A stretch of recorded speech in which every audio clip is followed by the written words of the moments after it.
यस्तदीया स्थिति को कैसे प्राप्त करें? सबसे पहले इस यस्तदीया स्थिति को प्राप्त करने के लिए सद्गुरुदेव का वर्ण किया जाता है। सद्गुरुदेव के कृपा प्रसाद से इस मार्ग में आगे बढ़ा जाता है। 10 साधन बताए हैं, यस्तदीया स्थिति को आप प्राप्त हो जाएंगे।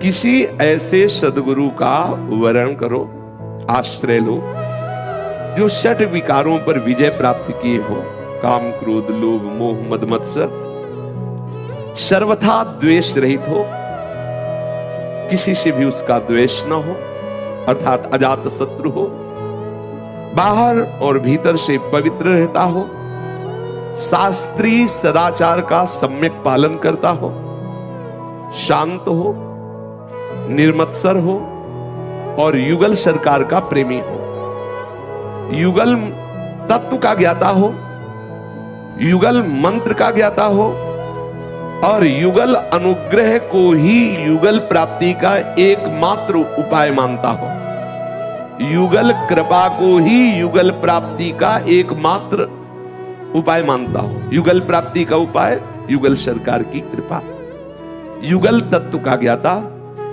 युगल मंत्र का रहस्य जानने वाला, युगल उपासक, स्वभाव का दयालु, वैराग्यवान और प्रभु के लीला गुण श्रवण कीर्तन में प्रवीण, ऐसे सद्गुरुदेव का वर्ण करें। यदि ऐसे सद्गुरुदेव ना मिले तो प्रभु से प्रार्थना करें कि हे जगत गुरु प्रभु श्री कृष्ण, आप कृपा करके गुरुदेव रूप से मिल जाओ। वो मिला देंगे, अर्थात वो कोई न कोई रूप धारण करके आएंगे और आपको स्वीकार कर लेंगे। दूसरा,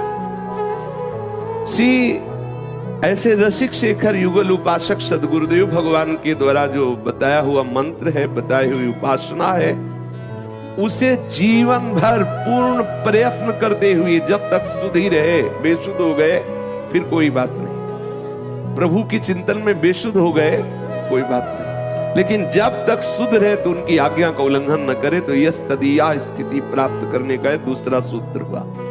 तीसरा, अपने युगल सरकार को ही पूर्णतम परमेश्वर, सर्वोपरि, सर्वशक्तिमान, सर्वव्यापी, सर्वमय, सर्वातीत, अचिंत्य अनंत गुण संपन्न, अखिल रसामृत सिंधु, भक्त वांछा कल्पतरु, नित्य बिहारी, आज अविनाशी परब्रह्म, सर्वदेव पूज्य, सर्वदेव स्वरूप परब्रह्म के भी अधिष्ठाता, नित्य वही निर्गुण है, वही सगुण है, निराकार साकार, नित्य निरंजन, अप्रमेय, अव्यय, अकल, अचल, अनामय, सच्चिदानंद घन, जो है सब युगल सरकार है।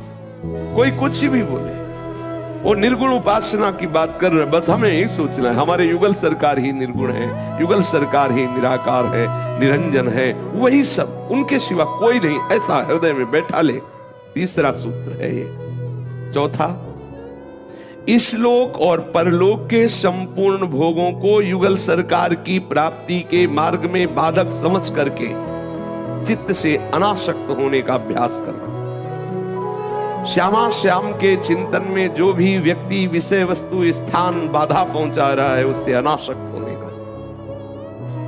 पांचवा सूत्र है कि प्रभु की मधुर मधुर लीलाओं को गाए और जितना सह पावे उतना चिंतन करे, पर कभी ऐसी भावना न करे कि प्रभु पुरुष है, प्रिया जो स्त्री है। स्त्री पुरुष की भावना जनित कोई चेष्टा को दूषित भाव से न ले।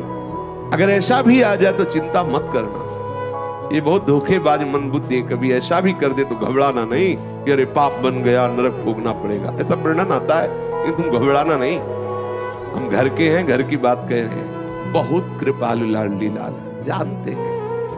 जानते हो, सब जानते हैं, सर्वांतर्यामी है, तुम्हारी माया विचित्र बाजी पसारी, विचित्र बाजी पसारी ही माया है। बड़े बड़े सुर नर मुनियों से भी त्रुटि हो जाती है।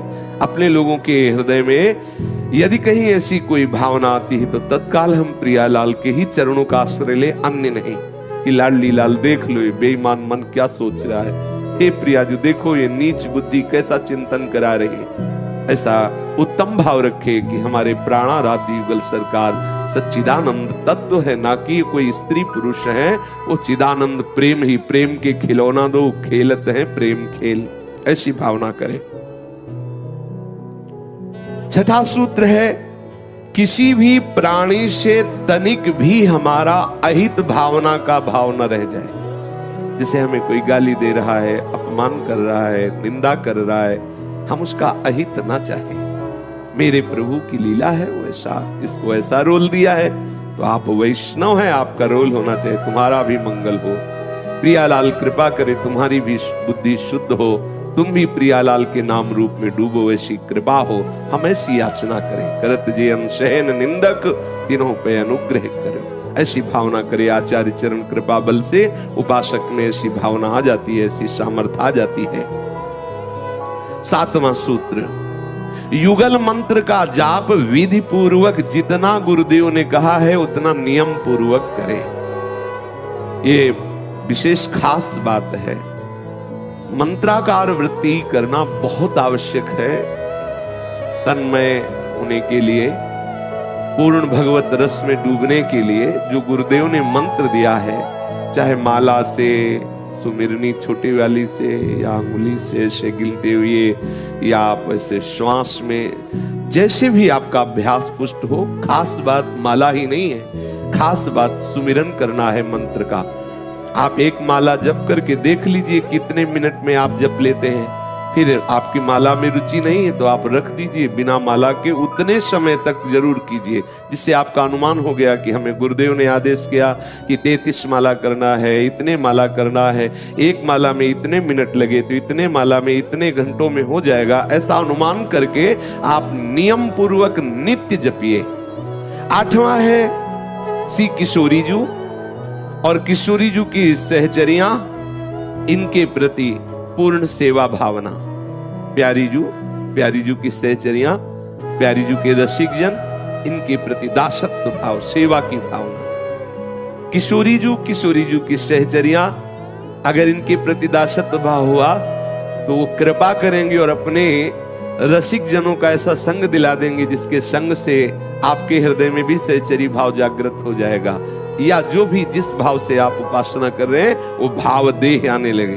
बात तो तब मानी जाए जब भाव देह का आपको अनुभव हो। अपने स्थूल सूक्ष्म कारण से रहित सच्चिदानंद वपु को देख करके, आप अपने को देख कर फिर अपने मद मातो, वो मस्ती जो चढ़ती है। नवा है नित्य निरंतर अपने को सर्वतो भावेन प्रिया प्रीतम के श्री चरणों में समर्पित करके जीवन व्यतीत करना। और 10वां बड़ा सावधानी का विषय इसमें है, इस मार्ग के उपासक को काम परास्त करने की चेष्टा करता है। प्रेम मार्ग की उपासना में ये काम आकर के उसे नष्ट करना चाहता है। इस विकार से बचने की चेष्टा करें, विशेष प्रयत्नवान होकर के इस काम विकार को आहार ना दें। आएगा जब कोई आवे और उसका सत्कार ना करे तो कई बार आएगा, लौट जाएगा कि बात ही नहीं करते, ना बुरा मानते ना भला मानते, कोई मतलबे नहीं रखते। पक्का मानना, अगर किसी से संबंध विच्छेद करना है तो ना राग करो ना द्वेष करो।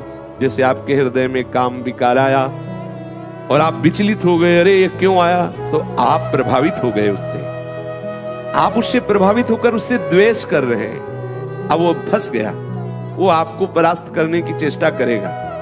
अगर आया है आप बिल्कुल कुछ ना, कोई हरकत नहीं होनी चाहिए, मनमत है वो, मथेगा आपके मन को, शांत राधा राधा राधा चला जाएगा।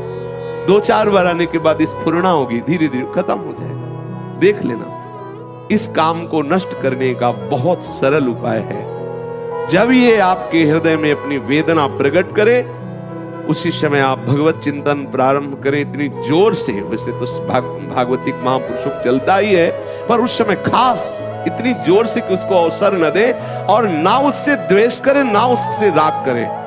यम ही न व्यथयन्त्येते, हमें व्यथित नहीं होना।